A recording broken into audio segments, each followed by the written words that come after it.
کابل ښاروالۍ د ښار په بېلابېلو سیمو کې 6.5 میلیارد افغانیو په ارزښت په روان کال کې په پروژو کار کوي.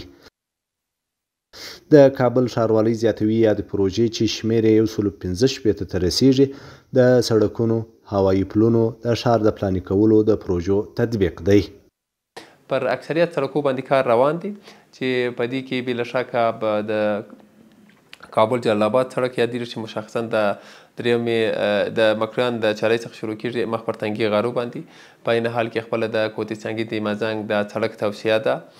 په عین حال کې خپله د ګلباغ سړک دی، د خپله سري علاودین مخ پر تخنیکوم باندې چلسون باندې چې هغلته بل سړک چې فعلا د سنباکي چارې روان دي، انشاءالله ژر کار یې شروع کېږي.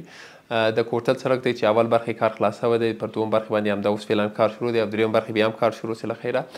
د چاره شهید قصبت سړک دی، په عین حال کې میدانوی ګمرک. په دغه شکل لسهاو نور سړکونه دي چې همدا اوس کار ورباندې روان دي او هره پروژه خپل میعاد لري.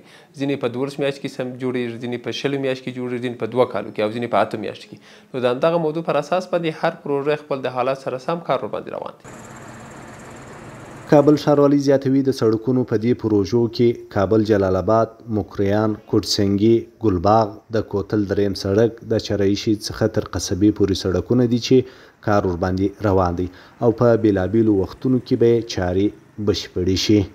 کابل ښاروالۍ د 1403 کال پر برابر باندې 115 پروژې لري چې په ارزښت د 6.4 میلیارد افغانۍ کېږي او مکمل د دغه پروژو مصارف خپل د کابل ښار له داخلي عواید څخه تمویلیږي. په دغه 115 پروژو کې مختلف پروژې دي، ټول عامل منفعه پروژې د سړکونو جوړول دي، د زرغونتیا د حالت د بهبود پر برابر باندې په دې کې ځینې پروژې شته. په عین حال کې د ښار د پلاني کولو پر برابر باندې پروژې شته، د تنظیف د گسترش او همدارنګه د تنظیف د بهبود پر برابر باندې په دې کې پروژې شته. مختلف پروژې دي چې په کابل ښار تطبیق کېږي او اوس مهال چې موږ ستاسې خبره کوو خصوصا د سړکونو په برخه کې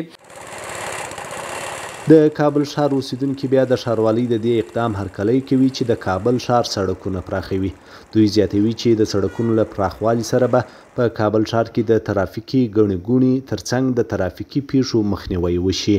او اوس که چېرې دا سړکونه جوړ شي، سړکونه پراخه شي، خو انشاءالله نه به حادثات نه به دا پیښې او سهولتونه به زیات انشاءالله راوړي. بله سهولیت خب میان میاره که سهولیت میاره خب مگم برامون سهولیت بیاره، سهولیت خب همون بیاره. همی دکاندارا، همی مردم کلش بیچاره است، مسکین است دیگه. بیادر برای ما یک زمینه کار پیدا شود، یک لقمه نان پیدا شود دیگه. ما کدام مشکلی نداریم دیگه، خوش هستیم. کابل ښاروالۍ زیاتوي د سړکونو د پروژو میعادونه بېلابېل دي چې هر سړک امکان لري له 8 میاشتو څخه تر 2 کلونو پورې وخت ونیسي.